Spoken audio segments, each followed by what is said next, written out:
Anda boleh saja tinggal di pulau terpencil, tapi fasilitas dasar pemerintah sampai ke sana.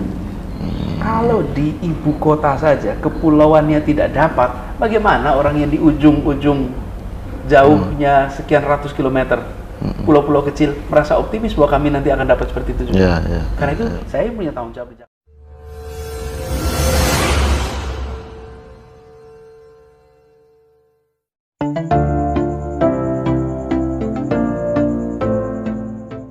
Bersama kita bangkit. Di tahun 2019 itu saya ke Pulau Sebira. Pulau Sebira itu lebih dekat ke Lampung daripada ke Jakarta ibu kota. Ancol. Ya, Ancol. Jangan bilang ke Jakarta, itu Jakarta juga soalnya gitu. Mereka bilang gubernur terakhir datang ke sini itu Pak Wiyogo tahun 91. Pulau Seribu itu seakan bukan bagian ibu kota. Berhentilah menganggap itu.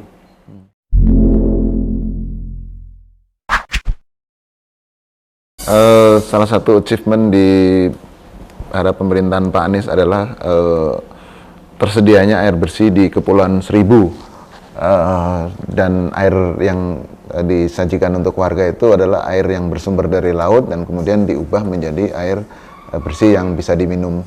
Pak Anies mungkin ini pertama kali ya di Indonesia ya ubah air laut itu ya Pak? Iya. Ya, memang ada SWRO, Sea Water Reverse Osmosis. Itu adalah sistem yang kita mengubah air laut untuk bisa menjadi air minum. Tapi sebelum sampai ke situ, kita ini sering menganggap Pulau Seribu itu seakan bukan bagian ibu kota. Berhentilah menganggap itu. Jadi Jakarta itu terdiri dari daratan dan kepulauan, itulah Jakarta. Dan di tahun 2019 itu saya ke Pulau Sebira. Pulau Sebira itu lebih dekat ke Lampung daripada ke Jakarta ibu kota. Ya, Ancol. Jangan bilang ke Jakarta, itu Jakarta juga soalnya gitu. Jakarta daratan. Jadi bilangnya itu Sebira ke Lampung dengan Sebira ke Ancol, itu lebih dekat ke Lampung. Itu Jakarta juga soalnya. Dan ketika saya datang ke sana, mereka tuh menyambut sepulau di depan itu. Mereka bilang, gubernur terakhir datang ke sini itu Pak Wiyogo tahun 91. Pak Wiyogo.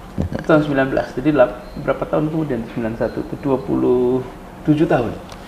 Tahun 2019. Sore saya pulang. Pulang itu salah satu perpisahan paling emosional. Karena warga itu semuanya berada di tepi di dermaga. Melepas kami pulang, banyak dari mereka yang menangis. Terus mereka itu mengatakan begini, kapan lagi ya nanti gubernur akan datang ke sini lagi gitu. Karena 27 tahun yang lalu baru datang. Sudah tidak pernah datang. Nah, tahun ini saya kembali lagi ke sana beberapa bulan yang lalu. Saya menginap di Sebira. Jadi saya menjadi orang gubernur pertama tuh yang menginap di pulau itu, di paling ujung.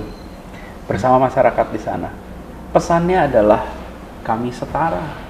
Kami sama, dan di tempat itu sekarang ada air bersih, Sea Water Reverse Osmosis itu dibangun, dan di sana sekarang ada listrik, pembangkit listrik tenaga surya disiapkan oleh PLN, sehingga mereka punya listrik full, lalu ada pengolahan air limbah. Jadi kira-kira gini pesannya,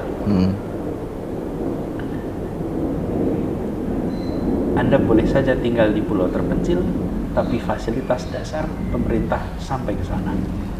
Kalau di ibu kota saja kepulauannya tidak dapat, bagaimana orang yang di ujung-ujung jauhnya sekian ratus kilometer, pulau-pulau kecil, merasa optimis bahwa kami nanti akan dapat seperti itu juga? Karena itu saya punya tanggung jawab di Jakarta, mau beresin dulu tuh. Jadi jangan melihat soal air bersihnya saja, tapi soal mindset. Kami satu kesatuan ya. Kami setara ya. Oke, kami ingin di sana juga pengolahan limbah ada, air bersih ada, listrik ada, sekolah ada, kesehatan ada, gitu kira-kiranya. Jadi saya lihatin datanya ya. Jadi kembali kepada yang itu. Lalu kebutuhan pokok, Pasar Jaya membuat semacam apa ya, jak grosir namanya, di Pulau Seribu, sehingga para pedagang di Pulau Seribu tidak harus belanja grosir ke daratan. Dia cukup belanja dan diantar. Dan yang boleh beli hanya pedagang, karena itu harga grosir. Kita subsidi supaya apa? Warga di Pulau Seribu itu kebutuhan pokoknya sama harganya dengan mereka yang pada di daratan. Kebayang bukan? Bukan hanya airnya, bukan hanya pokoknya. limbahnya, tapi kebutuhan pokok. Harganya terjangkau pula Pak ya, bukan harga pulau istilahnya Pak. Grosir. Iya. Jadi gudang besar yang belanja hanya warung-warung. Jadi belanja itu warung-warung semua. Yang grosir. Nah sekarang ini kita alhamdulillah SWRO itu sudah tuntas di 9 dari 10 pulau. 11 atau 10 Pak? 9 dari 10. 10, oke. Kemudian ada 13.480 sambungan dan kapasitasnya 17 liter per detik. Nah ini subsidi airnya tuh 16,8 miliar per tahun. Nilainya. Karena harganya jadi lebih murah ya Pak ya? Dari sebelumnya 32.000 kalau nggak salah menjadi...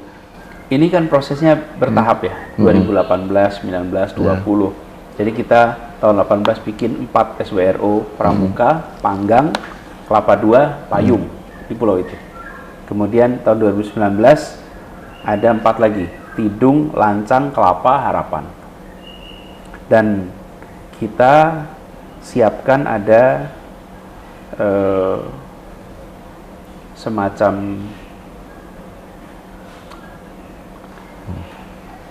dukungan kepada masyarakat untuk bagaimana air itu yang tadi saya bilang air bersih tadi ketika jadi limbah itu diolah limbahnya dengan baik karena ini di pulau yang kawasannya sangat pencemarannya posisinya berisiko. Jadi airnya ada, kalau limbahnya nggak diolah dengan baik juga bermasalah. Ini contoh.